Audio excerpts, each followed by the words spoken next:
शेतकऱ्याला आत्महत्येस प्रवृत्त करणाऱ्या दोषीवर कारवाई करा. वंचित बहुजन आघाडीची मागणी. शासनाने शेतीच्या नुकसानीचीही भरपाई द्यावी. इंद्रजित घाटे. तालुक्यातील सोनी येथे तरुण शेतकऱ्याने कर्जाला कंटाळून आत्महत्या केल्याची घटना दुर्दैवी आहे. दुसऱ्याची शेती कसायला घेतलेल्या शेतकऱ्याने द्राक्ष बागेसाठी कर्ज घेतले होते. मात्र अवकाळीमुळे द्राक्ष बागेचे नुकसान झाल्याने कर्जाचा डोंगर वाढला. कर्जाला कंटाळूनच सुसाईड नोट लिहून ठेवत शेतकऱ्याने आपले जीवन संपवले.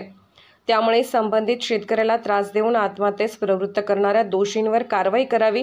तसेच मयत शेतकऱ्याच्या कुटुंबियांना शासनाने मदत देण्यासह शेतीच्या नुकसानीचा पंचनामा करून भरपाई द्यावी अशी मागणी वंचित बहुजन आघाडीचे युवक प्रदेश उपाध्यक्ष इंद्रजितदादा घाटे यांनी केले.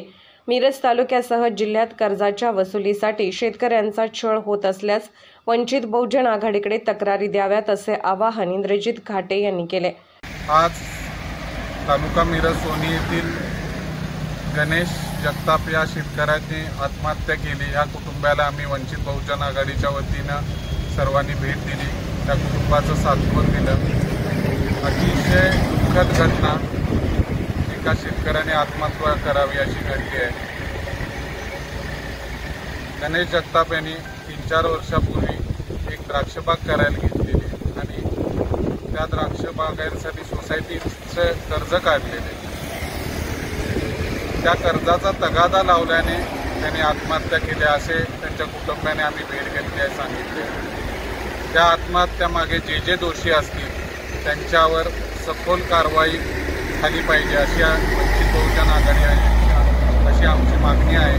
तसेच त्यांच्या कुटुंबांना शासनाने आर्थिक मदत मिळावी अशी आमची वंचित बहुजन आघाडीची मागणी आहे. अतिशय दुःखद घटना आहे ही महाराष्ट्राच्या दृष्टीने.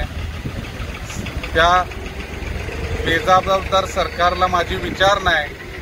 शेतकरी आत्महत्या करतात, कुठे हे अच्छे दिन आहेत?